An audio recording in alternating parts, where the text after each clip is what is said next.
JT Crowley is Talking Books. On the show, you'll hear from emerging talent and seasoned veterans from around the world.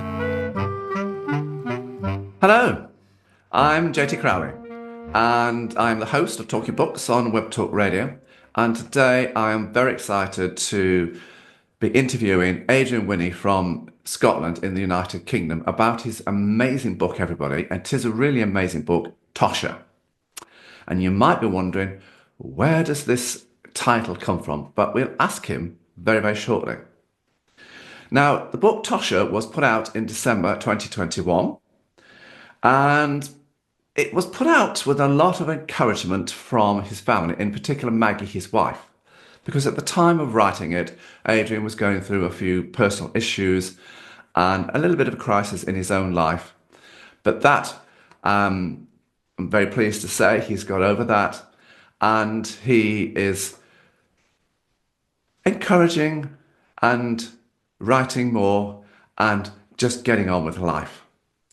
So I'm going to invite him on the show so as we can find out a little bit more about him and this wonderful book of his. Adrian, come and join me on the show. Good morning, John. Thank you for inviting me to your show. Oh, you're very welcome. And it's great, everybody, because we're both on the same timeline. He's in Scotland, I'm in England. We're both in the United Kingdom. There's no time zone. He's just a bit further north of me. It's a bit colder up in Scotland.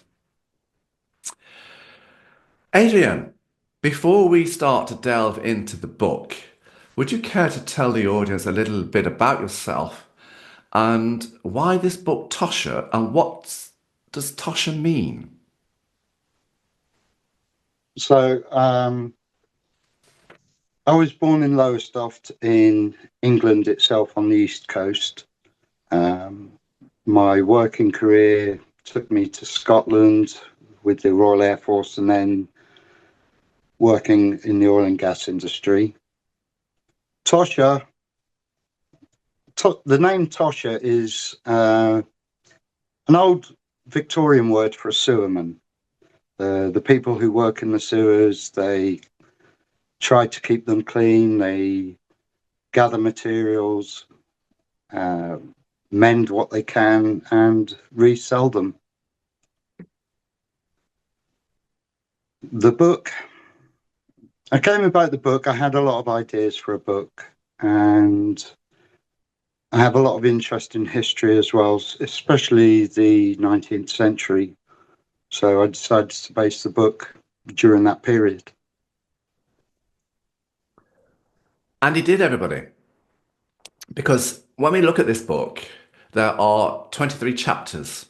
Now, we're not going to delve into all 23 chapters, everybody, because we'll be here forever and a day. And that's not the purpose of this interview.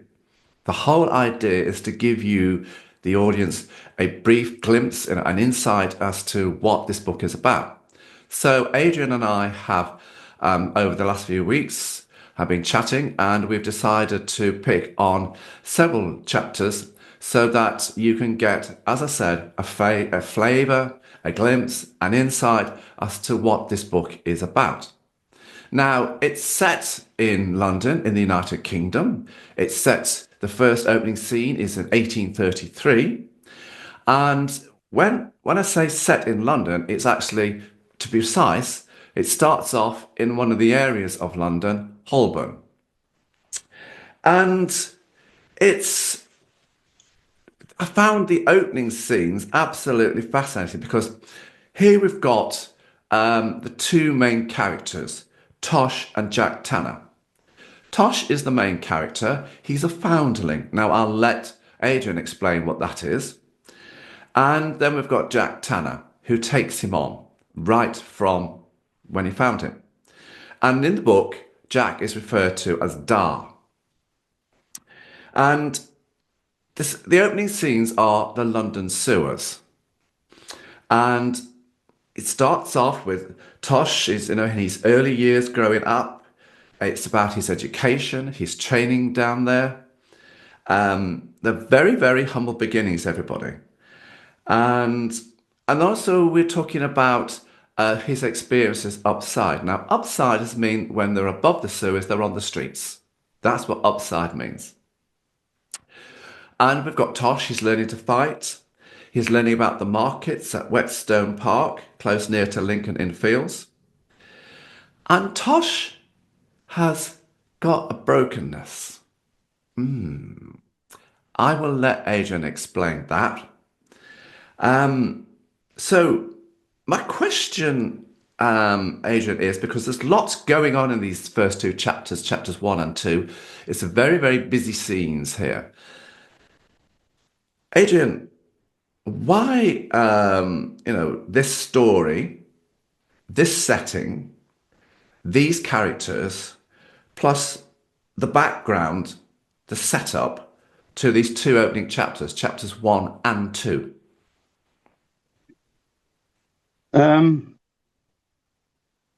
Well, we'll start with what you mentioned previously, a foundling. A foundling is a baby, whether it's a baby bird or any type of baby animal, or a human baby who has been abandoned and discarded.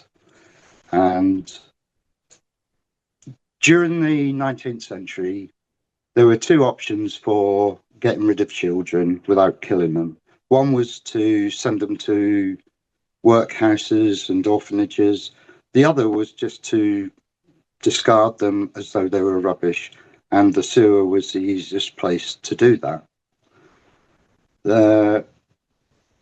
The first two chapters are busy because I have found when I read books, most of the books deal with flashbacks. You know nothing about the main characters until you partway through the book and you have flashbacks or I remember when. And I wanted to set this so that from the very beginning, people knew the main character. 19th century, as I said, I have a great love of history.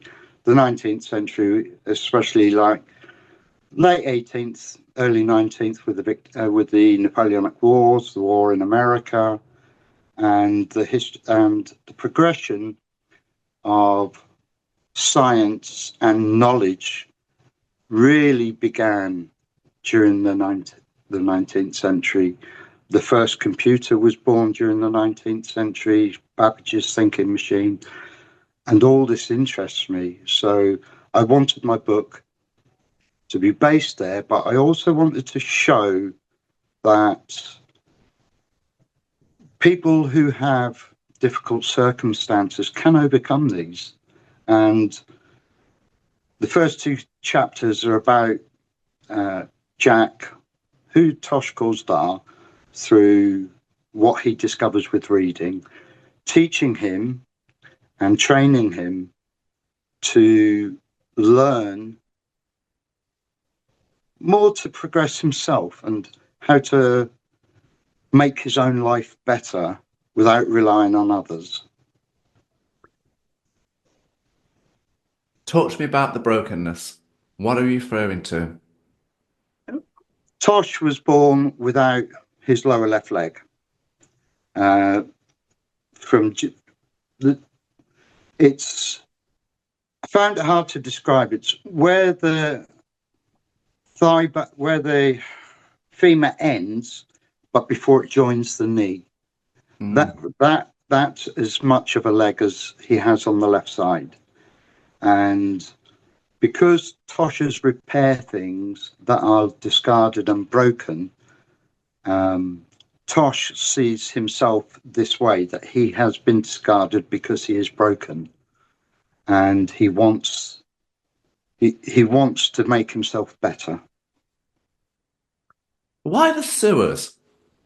Why the sewers of London? Well, when I was doing some research, I found that a lot of people that live in London are all upside. There's a massive society in London from the very poor to the very rich, but nothing has been discussed about what lies beneath. And the only people who knew what lies beneath are the sewermen. the Toshers. And to me, that was of great interest. And I thought, well, how do I incorporate this into a story? So I wrote. Because I'm a great believer in if the author isn't interested in the subject matter, that doesn't bode well for a good book, does it? You've got to be No, interested in your story. yes. Absolutely. Now, talking about the story, everybody, let's move on to chapters 5 and 6.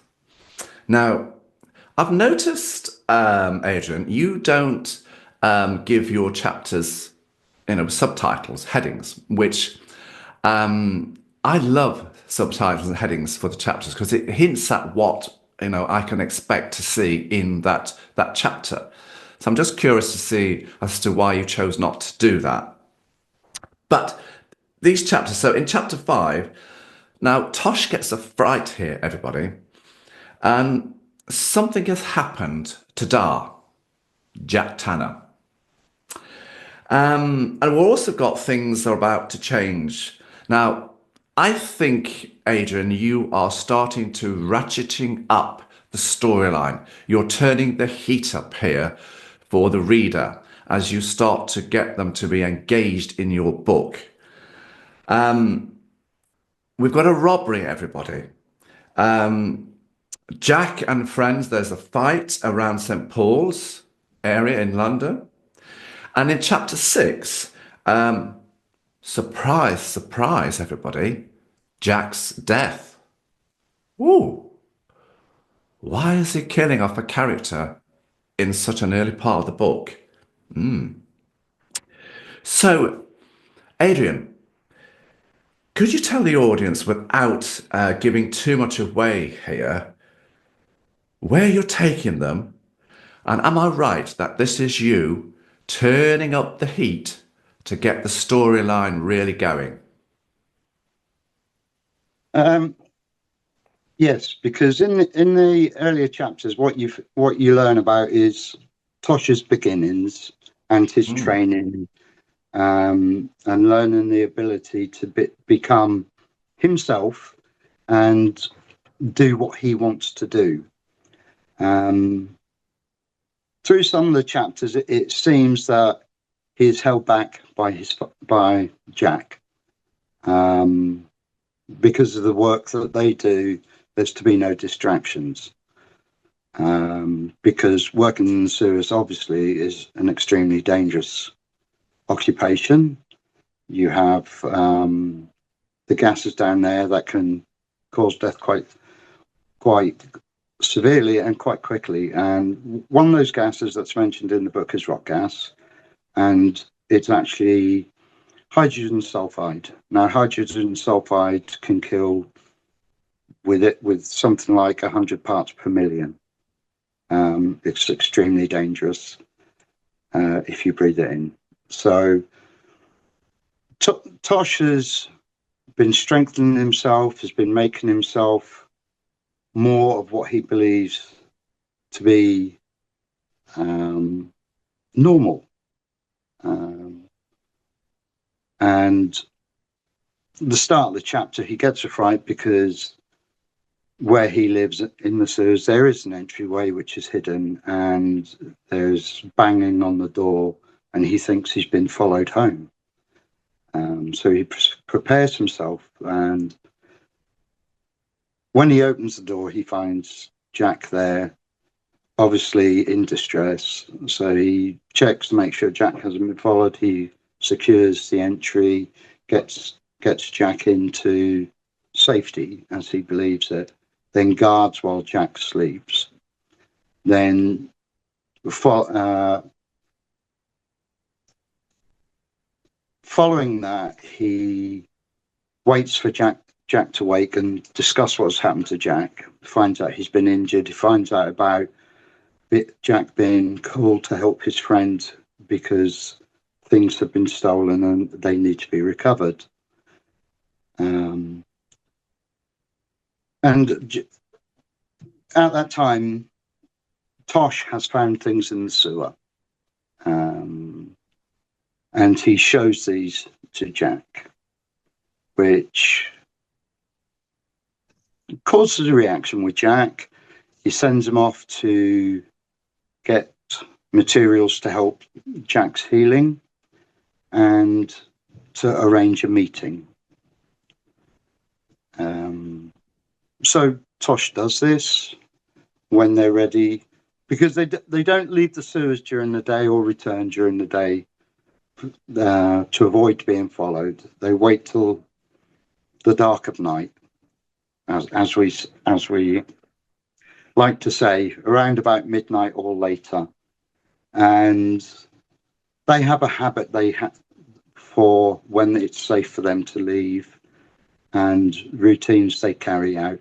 And Tosh gathers the supplies, he sets up the meeting, and then after dark he returns.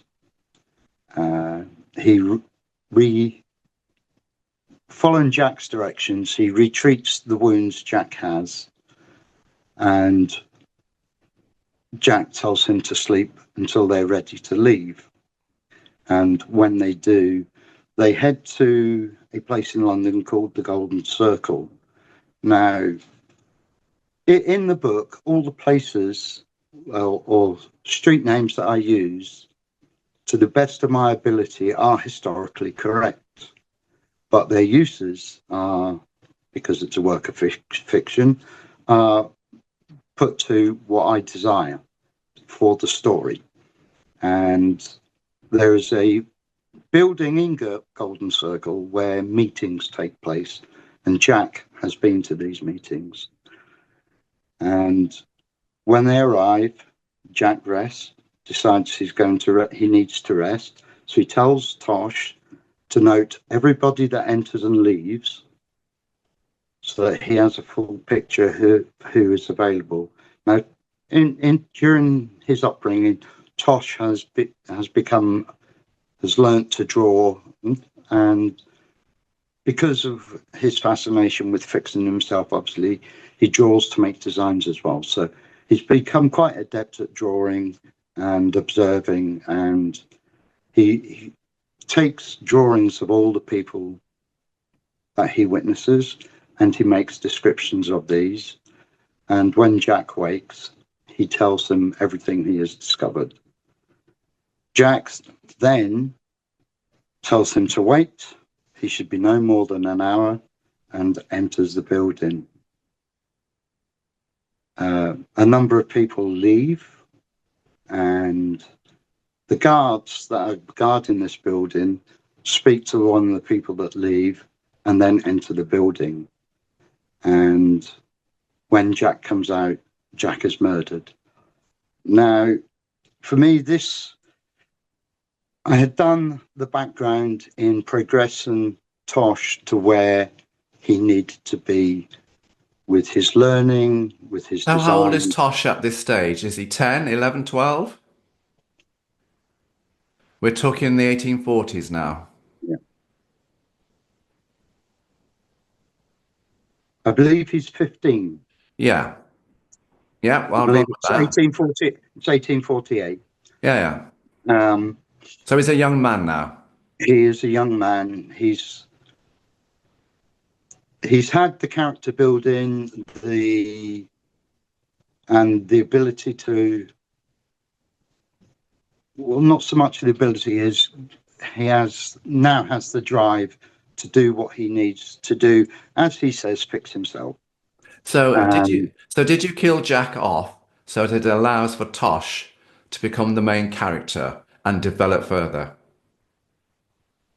Partly that, but partly killing Jack off was what triggers what the story really is about. It's a revenge story in its essence.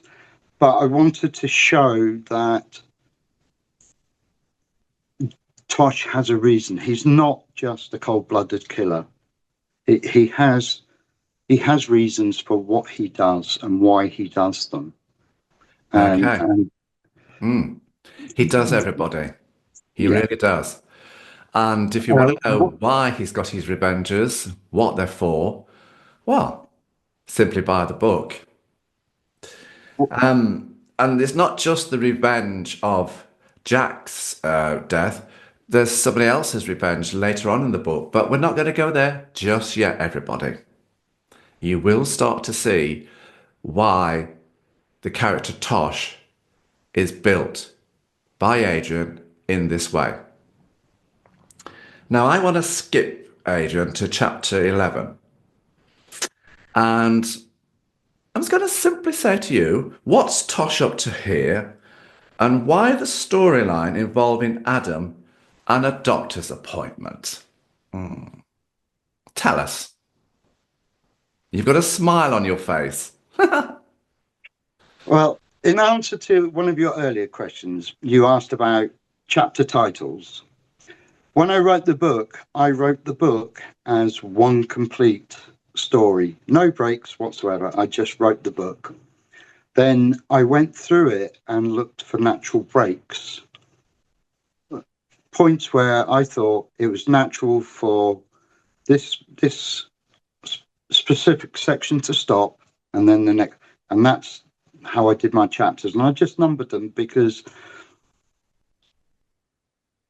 I couldn't see any way in my own mind of how to title them apart from as chapters, because it is one story, pure and simple. There isn't really a side track from Tosher's story, from where he starts in the book to where he ends in the book. It's a progression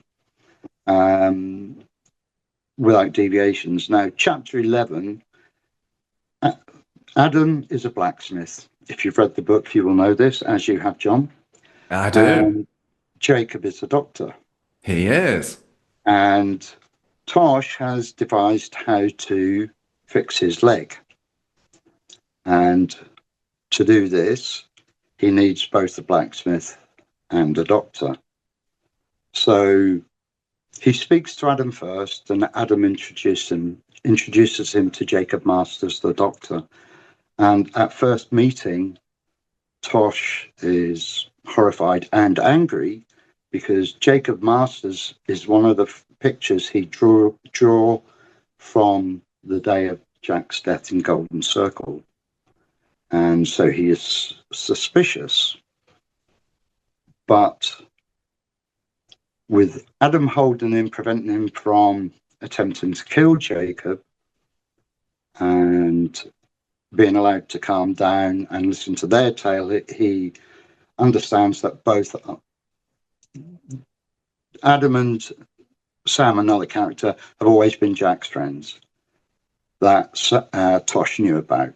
But Tosh didn't know about Jacob, and Adam explains that Jacob is actually another of Jack's friends and treated him when it was required. So Tosh then tells them why he needs both a blacksmith and a doctor to fix his leg. Am I right in saying, Adrian, sorry to cut across your here, that both Jack and Jacob, well, before they were in the services, weren't they? Yes. That's where they knew each other. Yes. And if you work out the period of time from when they knew each other to now, you soon realise that all these men that Tosh now has as friends are actually old men. They're in their late 50s, 60s, while he is still a teen. And I didn't dwell on this because I know from past experience you can befriend anyone you like, regardless of age. So that wasn't a big deal for me. That wasn't a big issue, the age difference, because with the age comes the experience that Tosh needed to progress with himself. And the bit of the story we're at, chapter 11, it's throughout the book you learn what Tosh is trying to do, and we're now at a culmination of what Tosh wanted to do. He's designed and procured everything he needs to fix himself, apart from the aid of the people he needs to do it. And this is what this chapter is about, trying to get that aid. He's trying to fix the stump so as that, and when you think about it, perhaps this is the early stages of prosthetics. Yes. Part of what I looked at is when you look at people with prosthetics, except those that have them into the bone itself, there is a lot of problems with the prosthetic itself where water gets in, or sweat, or grit and that, which causes infections in the stump itself. And during the 19th century, the real prosthetics were just like stumps on cups that were fitted over, and not much thought was given to the care of that. So a lot of amputees did die through infection, and through the book, Tosh has had some infections in his stump, and the progression of his thinking was what he does has to ensure that doesn't happen again, because it takes him out of action. It does. And he needs to be very flexible and fast, because it's not, my understanding, Adrian, is when you're working down the sewers in those days, it was a very dangerous life. Yes. There were lots of very unsavory characters down there. And that's why they needed to be armed and live a secret life. But yes, I just thought the chapter 11, with the doctor's appointment was fascinating. That's why I wanted to bring it in. Yeah. Now, I want to take you to chapter 13. And here we've got a conversation. And the conversation is between Captain Baird and Tosh. And it's an intense chapter. And it's like all your chapters, they're intense, they're fast-paced, they're full of action. And they, I think the readers gets an awful lot out of each page in your book. So in this chapter, as I said, it's action-packed. So could you like to very briefly, enlighten us as to what's going on in this part of the book? And, where you're steering the reader to, but not giving too much away, because we know what's coming down the line. Well, yeah. We do, but the audience doesn't. So what's this chapter about? During his investigations, we're in a time period between Adam and Jacob's agreement to repair the leg to the point to when it actually is going to happen, because Tosh decided he needed more information to progress his quest, which is the revenge of his father's death. So Captain Baird was the man that spoke to the guards. Now, in previous chapters, Tosh has had his discussions with the guards, so to speak. He has. And one of them pointed directly to Baird. Now, Tosh wants information, and during his studies, he learned of 2 drugs used, or that he could use, to extract this information. One being Crowley, which is a neural inhibitor. It stops, it allows normal autonomous function of the body, such as breathing, the heart working, but it interferes with the function, the rest of the body. So once it's injected, it prevents movement. And the other is strychnine. Now, strychnine is used to kill rats. It's a particularly vicious drug in that when it's injected, it causes severe cramping of muscles, so severe that external stimuli can make it that severe that bones can break. Again, this was all part of research of what drugs were available at the time. And so Tosh wants information. Baird, he believes, has some of this information. So he captured him in a previous chapter. He has him tied up. He takes him to a place in the sewer where a lot of this story actually started. What led to Jack's death started here, as far as he was concerned. So no better place to get some of the answers he requires. So when he injects Baird with Crowley first, sets the parameters of what is about to happen, and then gives Baird a chance to talk. Baird lies, so Tosh then uses strychnine and extracts as much information as he can. But because in his mind, Baird was directly involved, Baird was never leaving the sewers. That's chapter 13. It is, everybody. It's quite an exciting, as it says, intense chapter. And now there are 23 chapters. So I want to skip along now to chapters 16 and 17. So as to give you a little bit of what's happening later on in the book, an insight. Now, so chapters 16 and 17. Here we have the scene. We've got Beth, new character, Tosh and Jacob. And I assume we're at the doctor's house.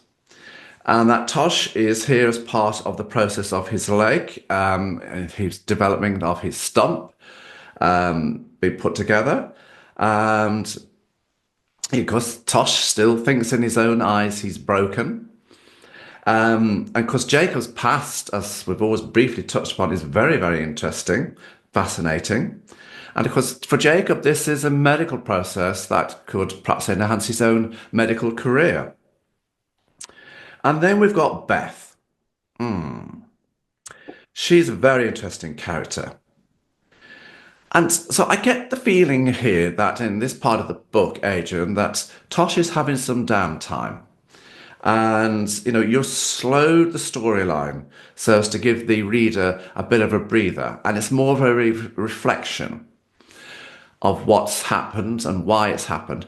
But I also believe that this is it's the lull before the storm as you take the reader to the finishing line with the conclusion of the book. So, am I right in what I've just said? That this is a bit of a lull before the storm, and what Jacob's intentions are, what Tosher's intentions are, and who is Beth? And are there many more twists and turns expected in the next few chapters? I suspect there are. Well, I know there are. Fill us in here, Adrian. And he's still laughing, everybody. 16 and 17, well. Jacob, from what he's learned from Tosh, he's not trying to further his own career. What he's trying to do is use what he has learned from Tosh to help others that are actually amputees, because obviously, if people don't realise it, we're now into Victorian Britain at this time. The Queen Victoria's, or Empress Victoria, as my book is, as it's a work of fiction. I wanted it as close as the 19th century as possible, but I wanted to be able to diverge a bit, which is where ideas at that time which weren't progressed have been used and developed, because they were suitable for that area, but there was no progression on them. So Beth is Jacob's assistant. She is as good as most doctors, but at that time, a woman couldn't really become a physician. So she works with Jacob. She was there when the work on Tosher's stump was carried out. And as you said, that at this point, Tosh is having to recover from the surgery, and he is not allowed to fit his new leg until his muscle has rebuilt, because he was debilitated for some while, and this obviously caused muscle wastage, the shock of what he put his body through as well. So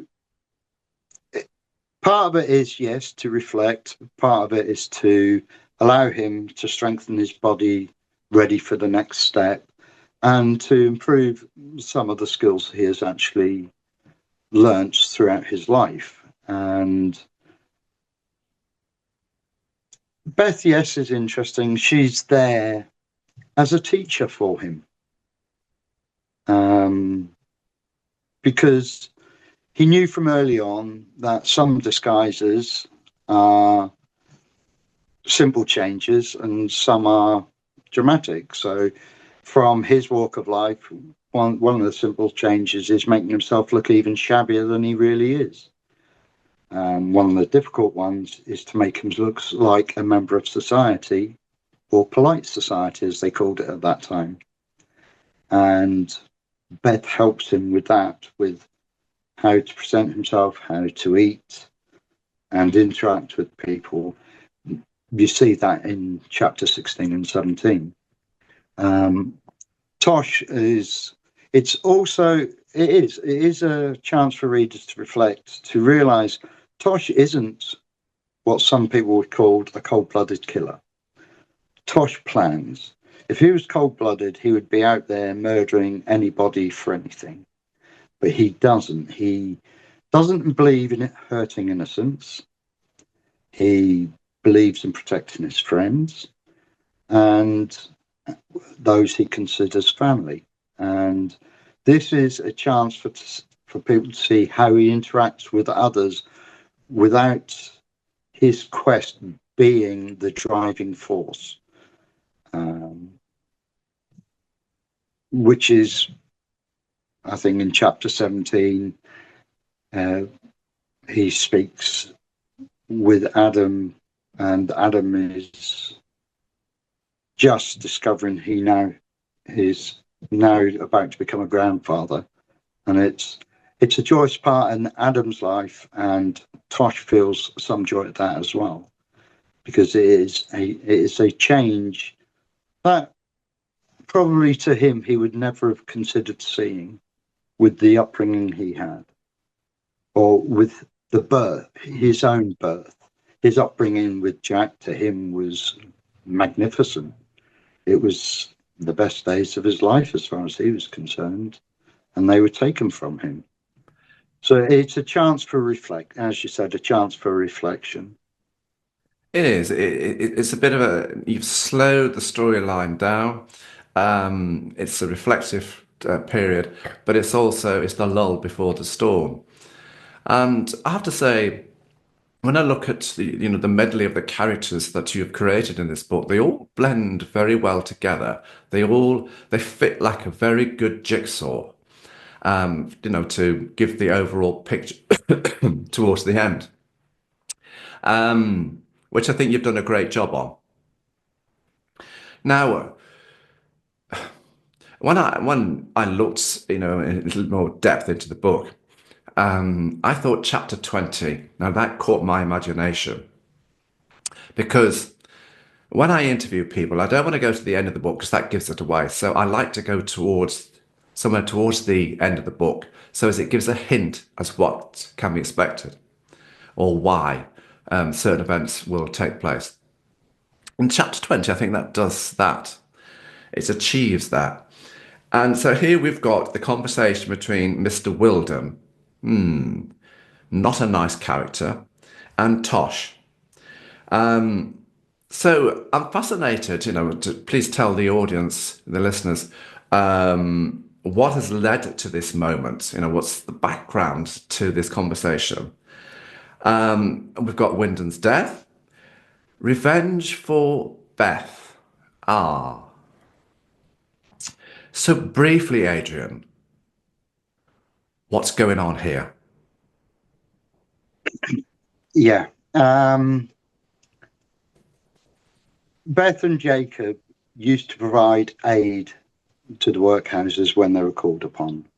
And at one particular, Wilden ran this workhouse, and Beth was trying to treat a person who had been injured, and trying to explain to Wilden that to get more from the workers, better food and better accommodations would achieve that much faster and much easier than subjecting them to torture and punishment. And Wilden decides that he was going to make an example of Beth. And when she stood up to him, he didn't like it. He tried to force himself on her, and she fought back. He struck her a number of times, caused injuries to her, and then told two of his men to get rid of her. Now, they knew who she was. They knew where she lived, so they returned her to Jacob's home. And Tosh was informed that she was ill, made his way there, and he learnt the story from her. And he set about avenging her, because after learning the story, she died. Severe infection and everything. So he decides that even though Jacob doesn't want it, that he is going to punish Wilden for what he did. And to his mind, the punishment was to befit the crime. So he stalks Wilden, he finds the setup, he finds the home, he finds a way in, and he waits to enact his plan. And this is where chapter 20 really is at. He's in the house. Wilden and his manservant have returned. There's Wilden's being abusive to him. He waits. The manservant leaves in anger, and he waits a while until Wilden has settled down, and then he confronts him. He wakes him. He secures him to a chair. And then he discusses with Wilden what is going to happen to him and why. So Wilden, trying to be brash, says he knows nothing of this. It was nothing to do with him. He doesn't know what he's talking about. And Tosh says, you struck her with your staff and cut her face from here to here. And he inflicts a cut in the same place.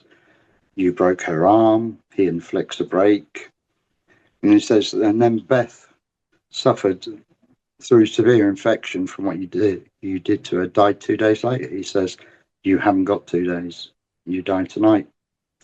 And so he kills him.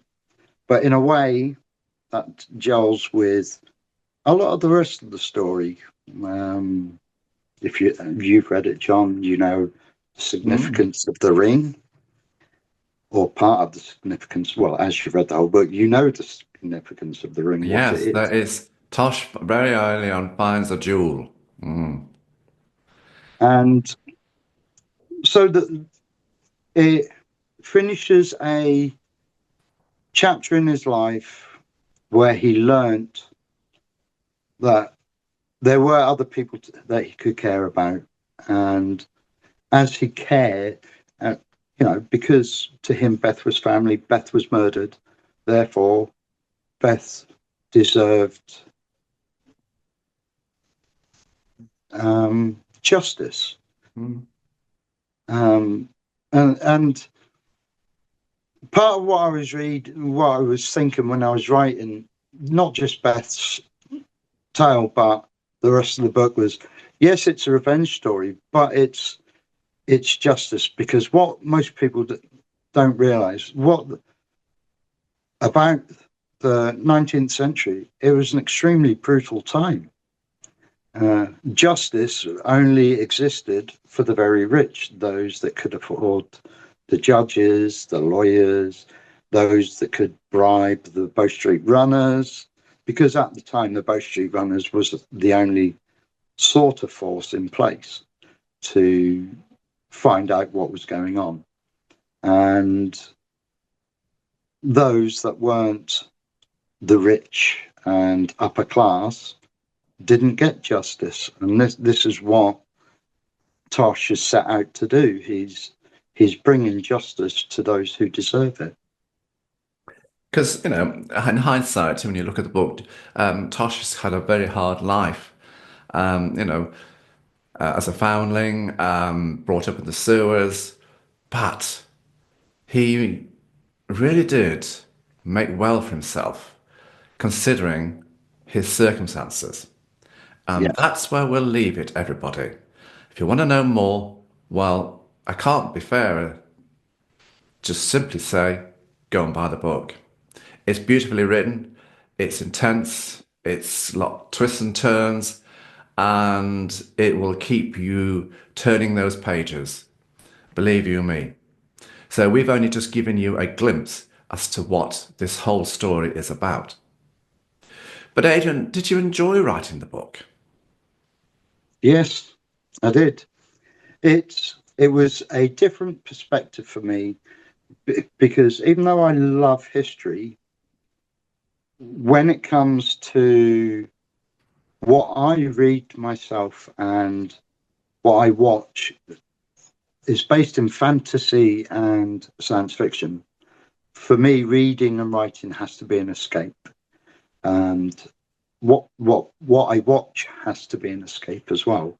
There is enough ill in the world that everyone needs to escape it for a while. And when I decided to write for the 19th century, I thought,